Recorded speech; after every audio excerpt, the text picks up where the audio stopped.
Marcy, Skylight, Gray, Cliff, and Redfield done. Now the long walk back to the lodge. 3:55 a.m., just signed in. Santanoni Range, let's go. The wind is whipping here in the Seward Range today. Just finished the Macomb slide and my legs are on fire. Well, I fell victim to the floating logs again. Made it to the top of East Dix. Peak number 3 of 5 for today here in the Dix Range. Avalanche Pass. On top of Rocky Peak Ridge. It's like a hurricane up here. Rain and wind here on Tabletop. Whiteface, number 6. Muddy day here on Street and Nye for number 7 and 8. Sunny and blue on Haystack. Algonquin, up in the clouds, number 18. Gothic's number 22. Panther, number 38. Allen, number 45. 7:12 a.m. Big Slide, Adirondack, 46er.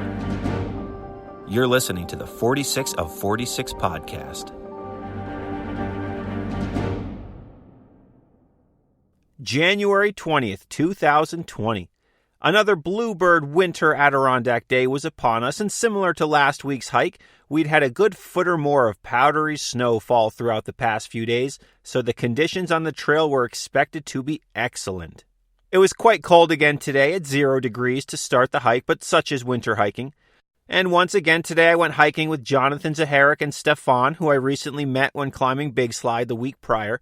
But unlike last week, and most weeks on the trail, we were not going to be starting at 4:30 a.m. like usual. Nope. Today was going to be a different type of hike.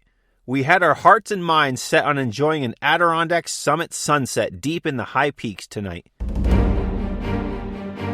The plan for today's hike was to watch the sunset from the top of Phelps. So we decided to start at 10 a.m. and hike up Tabletop first, then over to Phelps to enjoy the sunset around 4:46 as we make our way back towards the Adirondack Lodge. Tabletop and Phelps are the 19th and 32nd highest peaks in the Adirondacks and make for an excellent pairing for a day hike on this roughly 14-mile trek with just under 4,000 feet of elevation gain. Today's clear blue sky with minimal to no wind was the perfect combination for an unforgettable sunset hike. If you've listened to this podcast, you know I typically always start well before the sun comes up, usually between 4 and 5 a.m. But since we had a different plan today, we planned to start at 10 a.m. And I must say, it was rather pleasant not waking up at 3 a.m. for a change and kind of easing into the day. So I left my house a little after 9:30 in Lake Placid and drove the few miles over to the Adirondack Lodge to meet Jonathan and Stefan for our 10 a.m. sign-in. Into the lodge I went, where I parked in Lot 1, just in front of the trailhead. Upon arriving, I got out of my car into the 0-degree Adirondack heat and started tying my boots and finished prepping for the hike. Then as I gave my right boot the first initial tug to tighten the laces, snap. My shoelace snapped at the base of the boot. Perfect. Clearly the day was off to a great start. I didn't have any spare shoelaces in my pack, since this sort of thing has never happened and wasn't even on my radar of thinking, quite honestly. Thank God for the lodge, though. So I walked inside, and of course they had shoelaces. So I bought some new bootlaces, laced up the broken one, and we were back in business. And now I have a spare lace in my pack for the future if this happens. Good lesson learned here. Pick up an extra pair of laces and throw them in your backpack. I'm quite fortunate this happened here at the trailhead and not out on the trail. Would have been a very long day if that happened while we were out in the backcountry. Jonathan, Stefan, and I said our hellos, suited up, and we were about to walk over and sign in when it occurred to me. Oh no. I forgot my trekking poles at my house. Crap. And then in the blink of an eye, like a superhero, Jonathan says, "No problem, I have a spare set in my car." Legend move on Jonathan's part. I'm the type of hiker, especially in the winter, that can't hike anymore without trekking poles. I just find them so useful in so many ways. Fortunately, I only live maybe 8 minutes away from the lodge, so if I did have to run to my house, it wouldn't have been the end of the world, but I happily used John's and off we went, signing in at 10:12 a.m.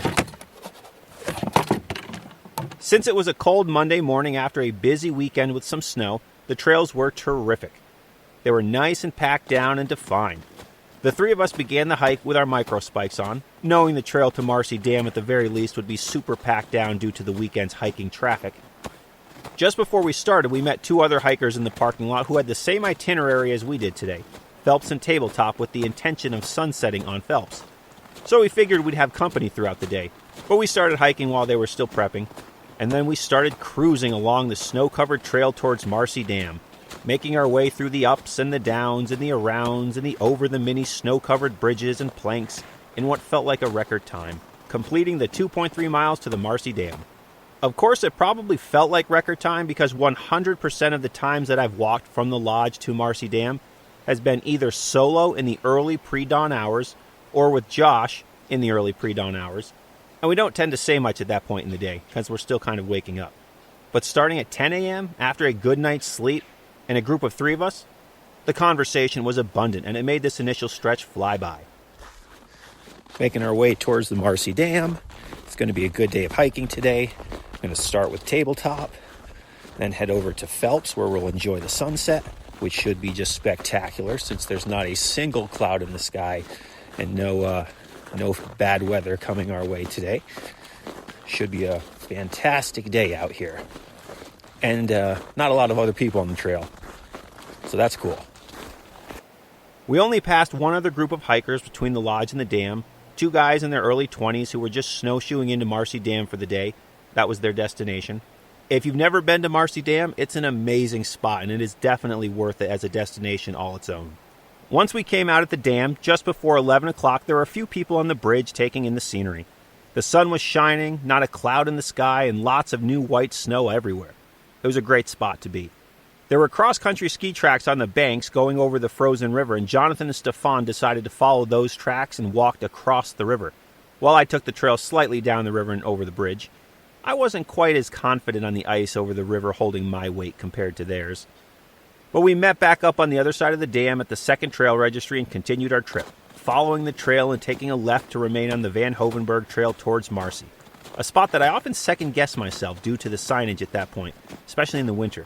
But having been up there many times before, and including recently, I knew the way to go. So up we went, climbing the nice, steady, and very consistent Van Hovenberg Trail along the mostly frozen Phelps Brook to our right.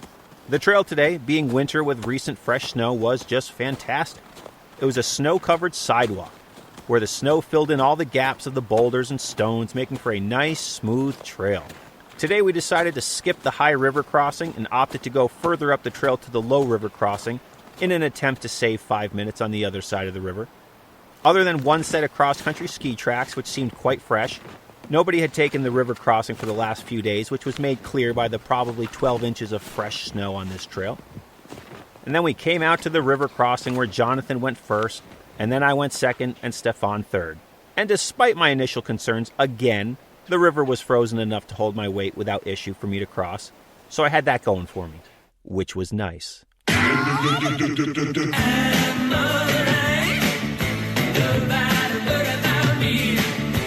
We continued hiking along the Phelps Brook, making great time. Then maybe half a mile before the Phelps Trail, we passed a forest ranger coming down the trail on cross-country skis. He stopped and chatted with us for a moment about where we're going today and to make sure we have snowshoes, as you're required by law.